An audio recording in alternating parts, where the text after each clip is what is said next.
Assalamualaikum dan selamat sejahtera murid-murid tahun 5. Jadi kita sambung lagi tajuk kita dengan nombor bulat dan operasi, di mana kemahiran pada minggu ini kita akan belajar cara anggar kuantiti sesuatu objek ataupun gambar dan juga cara bundarkan nombor.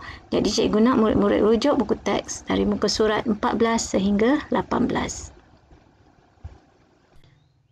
Baik, untuk kemahiran pertama, anggar kuantiti, cikgu nak murid-murid buka buku teks muka surat 14. Jadi sebagai pengenalan, mari kita lihat perbualan ini.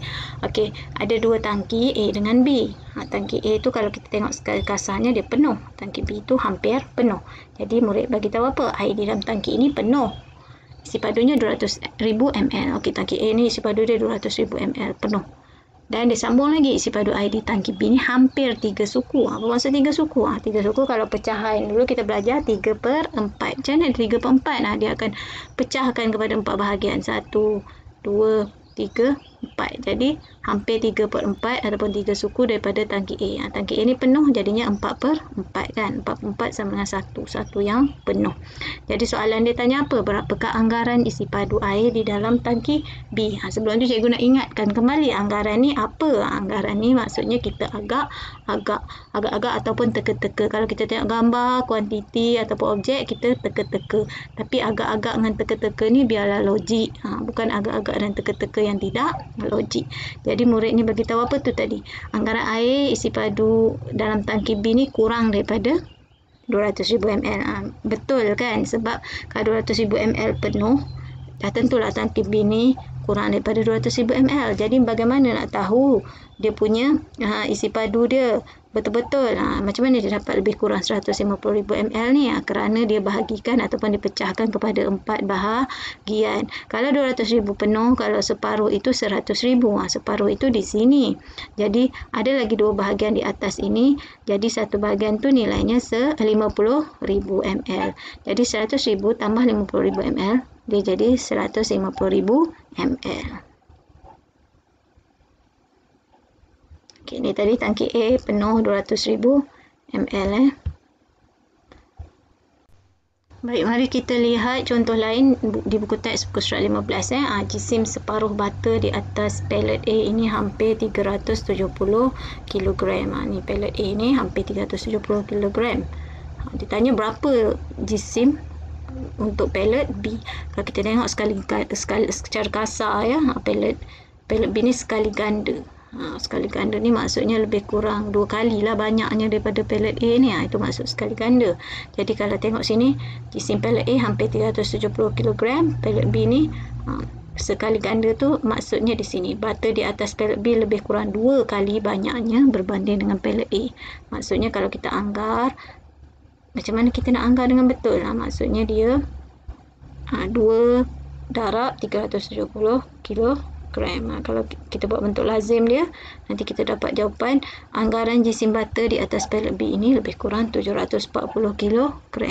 Sekali ganda daripada pelet A. Maksudnya 2 kali banyaknya berbanding dengan pelet A. Jadi pelet B ni 740 kg. Baik, sekarang kita masuk kepada kemahiran bundarkan nombor. Okey, bundarkan nombor ni penting murid-murid. Kerana cikgu rasa ada lagi beberapa murid yang dia tidak faham betul-betul lagi konsep bundarkan nombor ni. Jadi kali ni cikgu nak murid-murid betul-betul fahamkan apa yang cikgu nak ajar. Jadinya bundarkan nombor ni, apa maksud bundar ni? Bundar ni kita akan cari nilai yang terhampir dengan nombor tersebut. Terpulang kepada apa yang diminta. Mari kita terus lihat kepada soalan. Soalan yang pertama ni diminta bundarkan kepada ribu terdekat. Tengok. Dia ada bagi nombor 469,475. Macam mana kita nak bundar kepada ribu terdekat? Sebelum tu cikgu bimbinglah murid, cikgu bagi dia punya nilai-nilai tempat. Contoh 5 tu nilai tempat dia rumah desa, 70 dan sebagainya untuk kita mudah lihat. Okey, langkah ini murid-murid perlu faham. Okey, yang pertama nak buat apa? Yang pertama kita tuliskan balik nombor apa yang kita nak bundar tadi kan. Kenapa cikgu warnakan nombor 9 tu, digit 9 tu? Kerana soalan kita kepada ribu terdekat. Jadi 9 itu digit ribu. Jadi cikgu warnakan kuning supaya murid nampak. Ada setengah-setengah kita boleh garis kan. Itu terpulang. Kemudian apa cikgu nak bagi tahu murid? Kita buat garisan tengah. antara 1000 dengan 100 tu tadi. Kalau kita dah warnakan digit kuning tu ataupun dah gariskan digit 1000 tersebut, kita gariskan, letak garisan. Kemudian kita bulatkan nombor 4 di sebelah garisan itu tadi, sempadan tu, tiang tu. Kemudian cikgu nak murid ingat balik. Murid dah belajar ni, darjah 4, darjah 3 ni. Bundar ni kita ada nombor kaya dengan nombor miskin. Daripada sifar sehingga 9. Yang mana sifar hingga 4 ni kita panggil nombor miskin. 5 hingga 9 ni kita panggil nombor kaya. Apa maksud nombor miskin tu? Nombor miskin tu, dia miskin lah ya, dia tambah sifar. Nombor kaya pula, dia sebab dia lebih kaya, dia tambah 1. Nak tambah apa? Tambah apa? Tambah kepada, ini penting ni. Tambah nombor ratus, digit ratus yang kita bulat tu tadi, dia miskin ke kaya? Tengok, dia nombor 4 kan, digit 4 kan, jadi dia miskin. Jadi kalau miskin dia tambah sifar ke digit 1000 tu tadi. Kalau kita bundar kepada 1000, kita tambahkan kepada digit 1000 tu tadi. Jadi macam mana nak buat jawapan seterusnya? Macam mana nak buat jawapan tu? Cikgu nak murid-murid gariskan satu lagi garisan di bawah. Jadi murid-murid boleh tambahkan seperti biasa. 9 tambah sifar jadi 9. Murid-murid bawa balik nombor-nombor sebelum ni tadi. Ni 9 tambah sifar jadi 9. Tulis balik nombor. Kita buat garisan ni tadi untuk kita buat jawapan terus di bawah. Senang. Kemudian selepas garisan ni tadi, kita letakkan sahaja sifar. Ingat, selepas garisan tu letakkan saja sifar. Okey, kalau ada 3 nombor, 3 sifar. Jadinya 469.475 dibundarkan menjadi 469.000 kepada 1000 terdekat. Baik, kita tengok soalan seterusnya. Bundarkan kepada 10,000 terdekat. Nombor yang sama. Jadi langkah pertama tulis nombor. Langkah kedua cikgu kata kenal pasti mana digit 10,000. Jadi yang cikgu colourkan pink tu, nombor digit 6 tu adalah digit 10,000. Seterusnya murid letakkan garisan ataupun tiang di antara digit 10,000 dengan 1000 di depan 6 tersebut. Seterusnya bulatkan nombor 9 tu.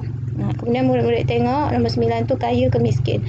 Kita akan tengok nombor yang kita bulat ni ya. Tadi 9, tadi 4. Dia kaya ke miskin. Kalau tadi 4 ni nombor miskin kan, kategori nombor miskin. Ni kena ingat ni. Sifar sehingga 4 ni nombor miskin. Tambah sifar. 5 hingga 9 ni nombor kaya. Jadi 9 yang kita bulat tadi nombor kaya. Tambah 1. Jadi dia boleh sedekah. Ataupun tambah 1 kepada 10,000 tu tadi, kepada nombor digit 6 tu tadi. Okey, bila dia tambah 1, jadi macam mana nak buat jawapan tadi? Gariskan di bawah. Kemudian 6 tambah 1, 7. 4 tu murid tulis je. 47. Mana dapat 7? 6 tambah 1. Okey, kemudian yang seterusnya selepas tiang tu tadi, ni selepas tiang ni tadi, murid letak je sifar ikut. Kalau tadi 3 nombor kan. Sekarang ni ada 4. Sifar. Letakkan saja sifar selepas tiang. Ingat. Jadi 469.475 kalau bundarkan kepada 10,000 terdekat menjadi 470,000. Baik, sekarang mari kita lihat contoh soalan untuk bundarkan nombor. Jadi cikgu terus ambil soalan dari buku teks muka surat 18. Soalan cuba ini. Nanti senang untuk murid-murid selesaikan tugasan. Cikgu bimbing. Tengok soalan yang pertama. Bundarkan nombor yang berikut kepada 1000, 10,000 dan 100,000 terdekat. Cikgu ambil soalan buku teks ya. Bundarkan soalan-soalan. Ada 3 soalan ni. Jadi kita ambil contoh A, 1A dulu. Okey. Macam mana nak jawab? Dia nampak ada 3 soalan je kan. Tapi sebenarnya banyak ya. Sebab kita kena pecahkan. Mula-mula kita kena bundarkan kepada 1000 terdekat. Kemudian 10,000 terdekat. Kemudian 100,000 terdekat. Ini contoh cikgu bagi. Murid-murid nanti buat macam ni. Satu. Okey, mula-mula tulis nombor. Semua tulis nombor. Bahagian atas ni cikgu tulis nombor. Tulis nombor. Kemudian tentukan mana digit. Kalau contoh yang ni 1000 terdekat. Tentukan digit 1000. Kalau lebih baik murid-murid tulis dengan pen merah.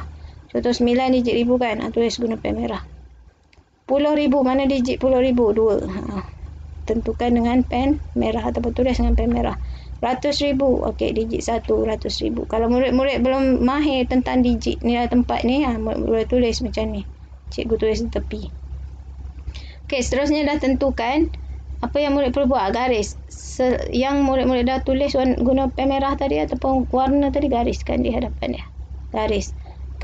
Okey. Selepas garis, apa langkah dia? Bulatkan nombor di sebelah garisan tersebut. Ini 9 kita digit ribu, kita garisan, kita bulatkan 4. 2 digit puluh ribu, kita letak garisan, tiang, kita buat nombor, bulatkan nombor 9. 1 digit ratus ribu, kita letakkan tiang ataupun garisan, kita bulatkan nombor 2 ataupun digit 2. Kemudian kita tentukan 4 ni tadi kan nombor miskin. Kalau nombor miskin dia tambah sifar ke sebelah. 9 nombor kaya tambah 1. 2 tadi nombor miskin tambah sifar. Kemudian gariskan bawah dia untuk buat jawapan. Tulis macam biasa. 9 tambah sifar 9. Bawa je nombor 1, 2 ni tadi. Jadi 129. Lepas tiang je tulis sifar, sifar, sifar. Sama juga yang ni. Nanti murid buat jawapan sendiri. 2 tambah 1, 3. Tulis nombor 1. Lepas tiang, sifar, sifar, sifar. Ikut berapa digit ni ada, berapa nombor yang ada. Yang ni pun sama. 1 tambah 1, 1. Selepas tiang, letakkan sifar. Ini cikgu bimbing murid untuk A. Kemudian murid buat pula soalan B. Pun sama. Kepada ribu terdekat, puluh ribu dan ratus ribu terdekat. Cara yang sama. Kemudian C. Jadi, cikgu rasa itu saja kemahiran yang cikgu ajar pada minggu ini. Kita jumpa lagi minggu depan untuk kemahiran seterusnya.